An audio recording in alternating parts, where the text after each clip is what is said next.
தொகுதி மறுசீரமைப்பு குறித்து ஒரு ஆலோசனை கூட்டம் முதலமைச்சருடைய தலைமையிலே இன்றைக்கு அனைத்து கட்சி கூட்டம் நடந்தது.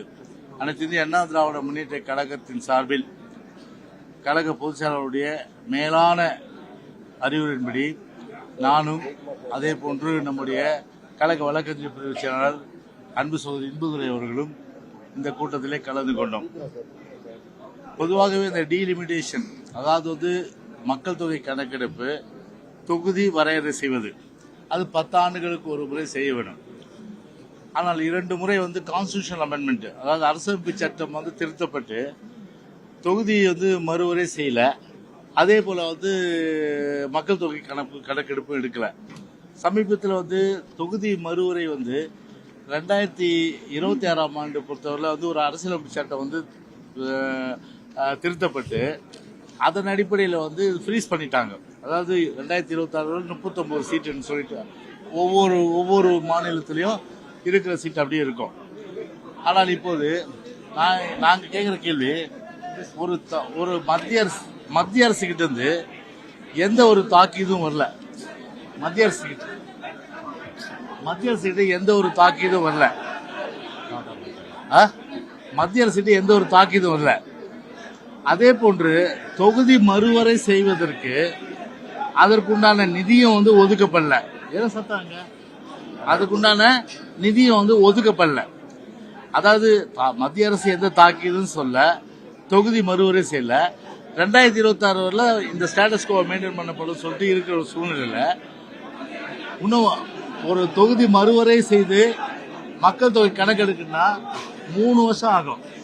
3 வருஷம் ஆகிற சூழ்நிலையில எதுக்கு இந்த அவசரம்? நாங்கள் தீர்மானத்துக்கு ஆதரவு கொடுத்தோம்னா தமிழ்நாட்டுடைய அதாவது ஒரு உரிமை குரல், ஒரு வரையறை எந்த காலத்திலும் குறையக்கூடாது.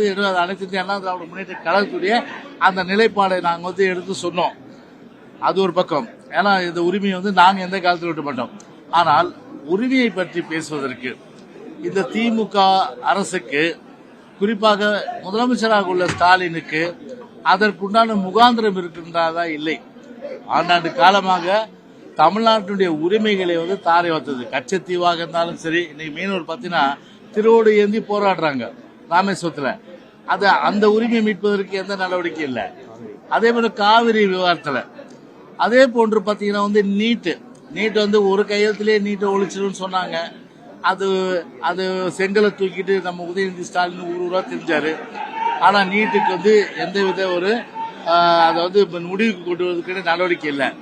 அதே போல யுஜிசி, அதாவது யூனிவர்சிட்டி கிராண்ட் கமிஷன், அது நம்முடைய மாநில கல்வி உரிமை பறிக்கின்ற விஷயத்துல அதுக்கு உண்டான நடவடிக்கை எதுவும் மீட்பதற்கு உண்டான நடவடிக்கை எடுக்கல.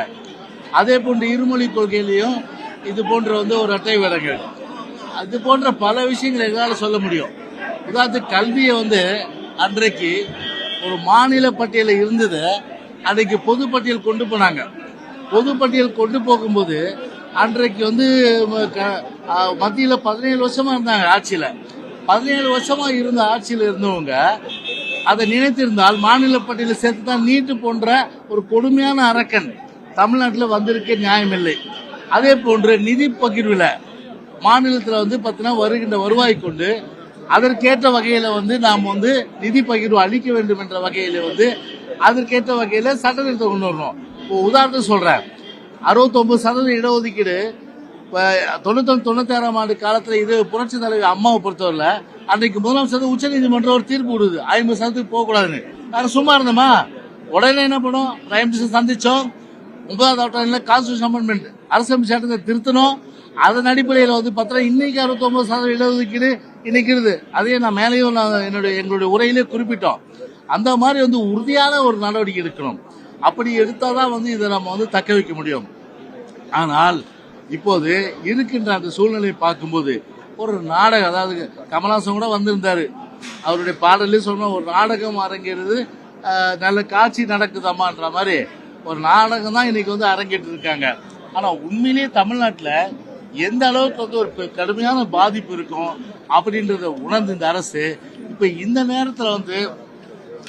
நேரத்தில் மற்ற பிரச்சனைகளையும் கொண்டு ஏதோ மாநிலத்தை இவர்கள் தான் முழுமையாக அந்த உரிமைகளை காப்பாற்றுவர்கள் போல ஒரு தோற்றத்தை உருவாக்குகின்ற ஒரு ஓரங்க நாடகத்தை தான் இன்றைக்கு வந்து அரங்கேற்றி இருக்காங்க. அதனால வந்து மாநிலத்துடைய அந்த நலன் காக்கப்பட வேண்டும் என்ற வகையில் தான் எங்களுடைய கருத்தை சொன்னோம். உதாரணத்துக்கு பார்த்தீங்கன்னா எங்களுடைய நிலைப்பாடை பொறுத்தவரை தெளிவாக நாங்கள் குறிப்பிட்டது, அதாவது தமிழ்நாட்டில் தற்போதைய பிரதிநிதித்துவ விகிதாச்சாரமான 7.18 என்பதற்கு குறையாமலும், தற்போதுள்ள 39 நாடாளுமன்ற உறுப்பினர்கள் எண்ணிக்கைக்கு குறையாமலும், தொகுதி மறுசீரமைப்பு செய்யப்பட்ட பின்னரும் இருக்கும்படி நிர்ணயம் செய்தால்தான் மக்கள் தொகை குறைத்த தமிழ்நாடு போன்ற மாநிலங்களுக்கு பாதிப்பை ஏற்படுத்தாமல் அனைவராலும் ஏற்றுக்கொள்ளப்படும் அவையும், அல்லது தற்போதுள்ள மொத்த மக்களவை தொகுதிகள் 543 என்பதை மாற்றாமல் ஒவ்வொரு மாநிலத்திலும் உள்ள மக்களவை தொகுதியின் சராசரி மக்கள் தொகை அடிப்படையில் மாநிலத்திற்குள்ளவே மக்களவை தொகுதியின் எண்ணிக்கை மாறாமல் மறுசீரமைப்பு செய்தால் எந்த மாநிலத்திற்கு பாதிப்பு ஏற்படாது. இதனால் மாநிலங்களுக்குள் இடமாறுதல், அதாவது மைக்ரேஷன் போன்ற காரணங்களால் சில தொகுதிகளில் அதிக அளவில் மக்கள் தொகை கூடியுள்ளதால் அவை சீரமைக்க வாய்ப்பு ஏற்படும். This is our stand. இதுதான் எங்களுடைய அந்த நிலைப்பாடு. இப்போ உதாரணத்துக்கு இப்போ ஒரு டீலிமிட்டேஷன் வந்து, அதாவது வந்து நம்முடைய 7.18% போனா நமக்கு வந்து பாத்தீங்கன்னா அதிகமான சீட்டுகள் கிடைக்கும், நம்முடைய உரிமைகள் பாதிக்காது. ஆனா 5.20 எடுத்தா எந்த அளவுக்கு நம்ம பாதிப்புன்றதுக்கு ஒரு புள்ளி வரும். உத்தரப்பிரதேஷ் வந்து பாத்தீங்கன்னா கிட்டத்தட்ட வந்து 80 சீட்ல இருந்து அவங்க சீட் வந்து 63 ஆகும், 80ல இருந்து 63 பிளஸ் ஆகும். பீகாருக்கு 40 பிளஸ் 10ல இருந்து 39 ஆகும். அதே போல மத்திய பிரதேஷ் பாத்தீங்கன்னா 29 பிளஸ் 4 பிளஸ் 23. அதே போல ராஜஸ்தான் பாத்தீங்கன்னா ஏறக்குறைய 25 சீட் அதிகமாகும். அதே போன்று மற்ற நம்முடைய தமிழ்நாடு பாத்தீங்கன்னா 543 சீட் இருக்கிற பட்சத்துல 5.28% அந்த அளவுக்கு ஒரு சதவிகிதப்படி பார்த்தா நமக்கு வந்து 8 சீட்டு குறையும். ஏத்துக்க முடியுமா? கண்டிப்பா ஏத்துக்க முடியாது. அதே போன்று அவங்க 848 சீட்டா உயர்த்தி அதுல வந்து பாத்தீங்கன்னா வந்து விகிதாச்சாரம் அந்த 5.28 கொடுத்தாங்கன்னா நமக்கு வந்து 10 சீட்டு தான் வரும். அதாவது 39ல இருந்து 10 49 சீட்டு வரும்.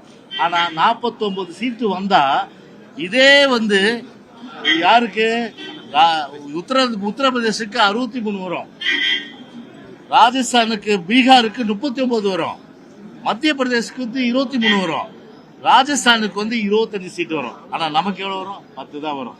அதனால இந்த நிலையில எங்களுடைய இந்த நிலைப்பாட எது இருந்தாலும் சரி 1971 எடுத்த அந்த மக்கள் தொகை கணக்கின்படி 7.18 அதை வந்து அது விகிதாச்சாரத்தை கடைபிடிக்கணும். அப்படி கடைபிடிப்பதன் மூலமா தான் நமக்கு 848 அவங்க உயர்த்தினாலும் பாராளுமன்ற உறுப்பினர் வந்து அந்த எண்ணிக்கை உயர்த்தினாலும் சரி மொத்தம் நமக்கு 61 இடங்கள் கிடைக்கும். எனவே இந்த நிலைப்பாடை நாங்கள் சொல்லிட்டு வந்திருக்கோம். அதுவும் வந்து தீர்மானத்திலேயே அதை 2 திருத்தங்களை நாங்க தான் சொன்னோம். அப்ப எந்த அளவுக்கு மாநிலத்துடைய உரிமையில இன்றைக்கு வந்து நாங்கள் வந்து அனைத்து இந்திய அண்ணா திராவிட முன்னேற்ற கழகம் இருக்குது என்பதை தயவு செய்து நீங்கள் உணர்ந்து கொள்ள வேண்டும். ஆனால் இதே புரட்சி தலைவர் அம்மாவை பொறுத்தவரை, அம்மாவுடைய அரசை பொறுத்தவரை மாநில உரிமையை காப்பாற்றியது. ஆனால் இவர்கள் மாநில உரிமை பற்றி பேசுவதற்கு அந்த முகாந்திரம் கிடையாது. அதே நேரத்தில் இன்னொன்று சொல்லணும்னா மண்குதிரையை நம்பி ஆற்றில் இறங்குவது போலத்தான் இவர்களுடைய அந்த திமுகவும் சரி இந்த அரசாங்கமும் சரி. அதான் தீர்மானத்துல வந்து அவங்க எழுதி வச்சாங்க. ஆனா மெயினா என்ன 7.18 அது வரலையே.